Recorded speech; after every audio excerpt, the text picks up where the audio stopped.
আজকে যে বিষয়ে আমি আলোচনা করবো, যেসব পুরুষের পেনিসটা স্ট্রং হচ্ছে না, সহবাসের সময় কিন্তু পেনিসটা যাদের স্ট্রং না হয় তাদের নিয়ে আমার আজকে ভিডিও তৈরি করা হয়েছে। যাদের স্ট্রং হচ্ছে না, যাতে স্ট্রং হয়, লোহার মতন শক্ত হয়, সেই ধরনের কিছু ঔষধের কথা বলবো, যেগুলো খেলে আপনার স্ত্রীর সাথে ভালো একটা পারফরমেন্স পাবেন। সেজন্য আপনার দরকার চিকিৎসা। সেই চিকিৎসার জন্য আমি নিয়ে এসেছি কিছু ঔষধ, যে ঔষধের মাধ্যমে আপনার একটা স্থায়ী সমাধান পাবেন এবং পেনিসটা লোহার মতন স্ট্রং থাকবে।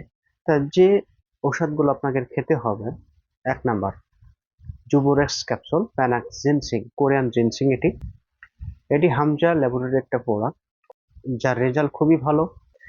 এই ক্যাপসুলটি সকালে একটা, রাতে একটা, কন্টিনিউ 3 মাস খেয়ে যাবেন। 2 নম্বর যে ওষুধটি খেতে হবে, রিটার্ন এইস ক্যাপসুল। এটিও খুবই ভালো রেজাল্ট, এটি টাইমিং বাড়ানোর জন্য খুবই ভালো কাজ করে। রিটার্ন এইস ক্যাপসুল, এটিও সকালে একটা, রাতে একটা, 3 মাস খেতে হবে। এটির গ্রুপ নেওয়া হচ্ছে হাববে মুমসিক। 3 নাম্বার, 3 নাম্বার যে প্রোডাক্টটি খেতে হবে, হামজা গোল্ড ক্যাপসুল। এটি সপ্তাহে একটা করে খেতে হবে। এটি টাইমিং এবং স্ট্রং দুইটার উপরে কাজ করে থাকে। এটি সপ্তাহে একটা করে 3 মাস খেতে হবে।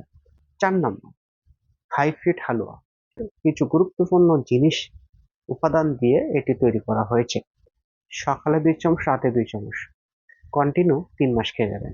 এরপরে আপনাকে মাল্টিভিটামিন এবং ক্যালসিয়াম যদি প্রয়োজন হয় সেটা দিতে হয়। সেটা অবশ্যই রোগীদের সমস্যা অনুযায়ী এটা দিতে হয়। আপাতত আপনারা এই ঔষধগুলো সেবন করেন, দেখবেন আপনারা একটা স্থায়ী সমাধান পাবেন, স্ট্রং হবে, টাইমিং বৃদ্ধি হবে এবং শারীরিক নানাবিধ সমস্যা দূর হবে।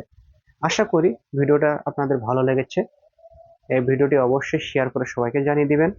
আর আমার চ্যানেলে নতুন সদস্য হলে চ্যানেলটি সাবস্ক্রাইব করে আমার চ্যানেলের সদস্য হয়ে যাবেন।